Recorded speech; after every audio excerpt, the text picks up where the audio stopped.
Angry guy here, and broke girls are me tooing men so that they can buy food.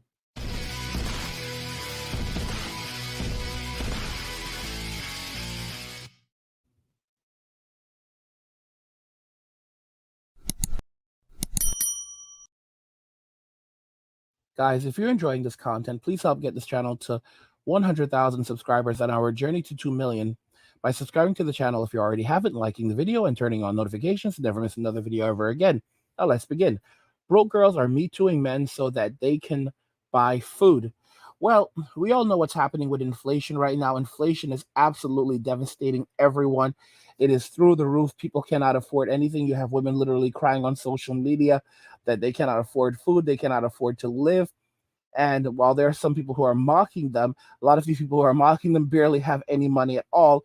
And these are essentially the socialists that believe that we should live in a socialized society where everything is provided. And guys, we already know that a UBI is coming because with inflation being so rampant and soon it's going to cost between $10 and $15 to buy a loaf of bread, that's not a joke.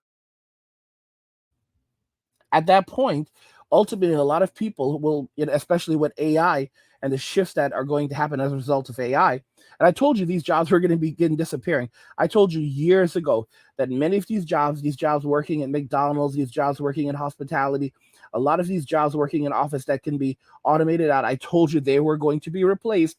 And many of you didn't believe me. And the events of 2020 slowed things down, but it's coming. Guys, I said that we were going to have great collapse of the golden V in 2020, and unfortunately, because of what happened in 2020, a lot of things changed. A lot of things, were thrown off. But it's coming. The great golden V collapse is coming, and it's going to leave women in extraordinary states of destitution. While there are many women that are trying to front and act like they don't care, that's because they're living off the simp economy. They have simps subsidizing their living. They have a bunch of guys in the friend zone that are buying them things and providing for them. As men, we have to wake up and realize that modern day women cannot live without us. They cannot survive without us. They're just fronting right now. And what bothers them when they see the passport kings going overseas is because they know that money is leaving and it's not coming back. These men are never coming back. These men want to have nothing to do with Western society. They don't want to have relationships with Western society. Most of them have learned that they should not bring their significant others back once they go overseas. If you go overseas and you meet someone overseas, leave them over there. Do not bring them back to Western society. Eddie Murphy actually did a skit back in the 80s where he said, you don't bring her back. And he talked about going to Africa, finding a woman in Africa, bringing her back to the US, and ultimately American women, African American, getting a hold of her and basically telling her that Eddie Murphy isn't treating her right and that, she start asking him, what can you do for me? And lo and behold, within a moment, she flips from, being a woman that was riding around on a zebra unclothed to a woman that's now saying that she wants to divorce Eddie and take half of everything that he has. And that's essentially how it works. And men realize that, what, they finally starting to learn their lesson. Don't bring her back. Go to, if you have relationships in a country where the divorce laws are favor, they're in your favor, where if you're going to get married, one, you shouldn't be getting married. But if you do, you get married in a country where the divorce laws basically work like this. The contract that you signed says that the kind of marriage that you get into is not equal division of property, but whatever you came into the relationship with and whatever you made in the relationship, you keep. And whatever she brought in and whatever she made in a relationship, she keeps, and that's it. And a lot of women don't want that kind of marriage. But the irony is that it's going to be crazy if that kind of marriage ends up coming to the US at some point, because that's what exists in Mexico, that's what exists in some countries in Africa, and likely in other countries in the world. And it's something. And a lot of guys, that's going to be the only kind of marriage that a lot of men end up settling for. No more marriage where it's 50-50 property division. And you're going to see that, when women are presented with this notion that, okay, yeah, so if you want to get married, this is the kind of marriage license that we're going to be signing. One where, if we get a divorce, you're not walking away with anything. You walk away with what you brought into the marriage. And a lot of women are going to say, I'm not going to sign that marriage license. I'm not going to do it. And it's literally going to be, okay, well, goodbye. That's the end of the relationship. You are the weakest link. Men are the prize. The truth be told is, think about this very carefully. When you're dealing with someone who is wealthy, when you're dealing with a wealthy person and you want to do business with a wealthy person, you often ask them out for to dinner. You often take them out to lunch. This is how business has usually been done. It's not the person who is the prize. The person who is the prize is not the person who's taking the other person out to lunch or dinner. The person who's the prize is the one who's being taken out to lunch or dinner. In reality, men are the ones who are the prize. So women are the ones who should be paying for dinner for us because they're the ones who are going to be benefiting from our utility in the relationship. So they should be showing us that they are generous, that they are kind, and that they're worth our time, our money. They're worth us investing in them because they're going to have to create value in the relationship. Because a man brings his value to the relationship because he's naturally a provider and a protector. So if he can marry them, then that means that he's going to be able to provide and protect for them. But the man doesn't have any proof that this woman is going to actually be a good wife and that she's going to actually bring suitable value to the relationship that is going to enhance his life and make his life better, because that's what a relationship is. We're not brought, no, it's about what can we do for each other? How can we, bring value to the lives of each other? Modern day women today, they don't want to bring anything to a relationship because they don't really have anything to offer because they've been conditioned to believe that they are the table. And if you look at this article right here, the problem isn't inflation, it's prices. What goes up may not come down like ever. A lot of women think that the price of food is going to come back down. It's not. Life in 2023 means being in a constant state of sticker shock.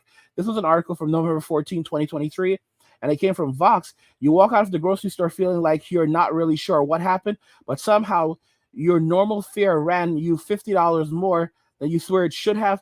Did Diet Coke always cost that much, or eggs?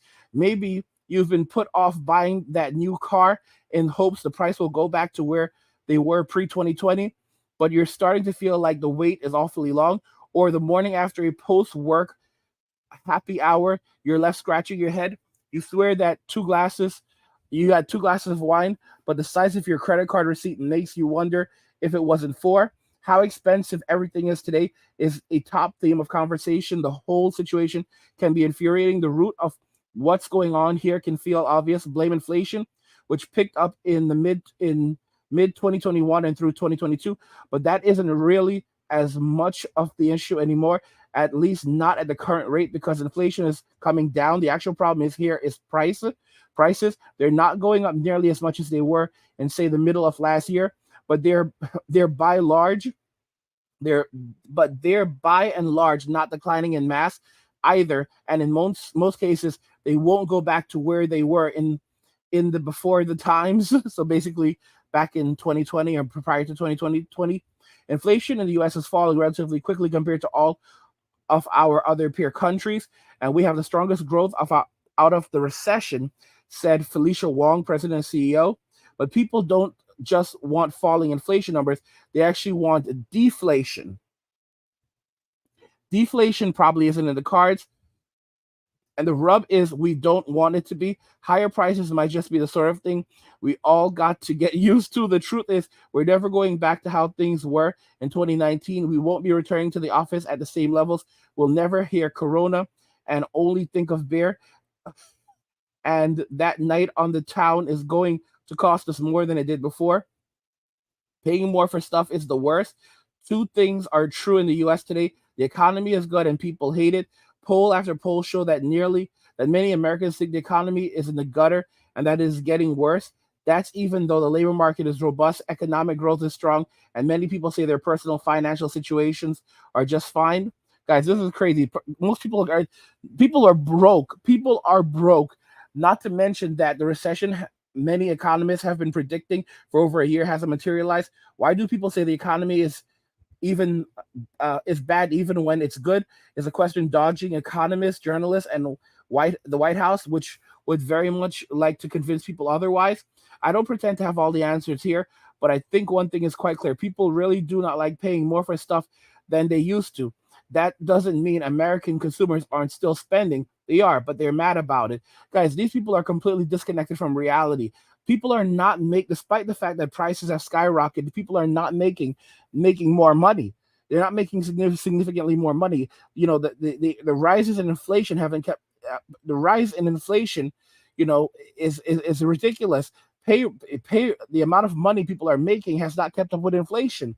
So the value of your money has declined. So people, if you were making $50,000 a number of years ago, chances are you're not making much more than that. Now you're making what, 51,500 a few years later. Not much, if even that. But things are now costing twice that. So back in 2019, when you're making $50,000, you're doing okay. But now a lot of things have literally doubled in price. So now you need like $100,000 to survive.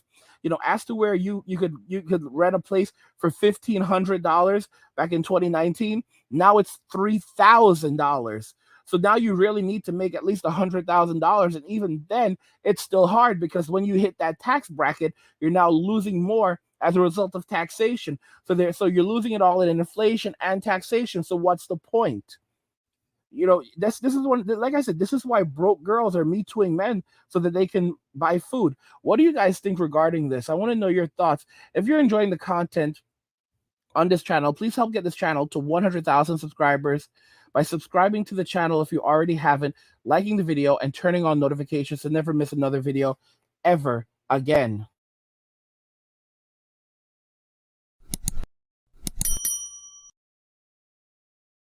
Guys, what do you think regarding everything we discussed here today? I want to know your thoughts in the comments, so let's discuss them there. Like the video if you like it. Don't forget to subscribe. And if you like the video, share the video. And just remember that all roads lead to MWA, men walking away, and cheers.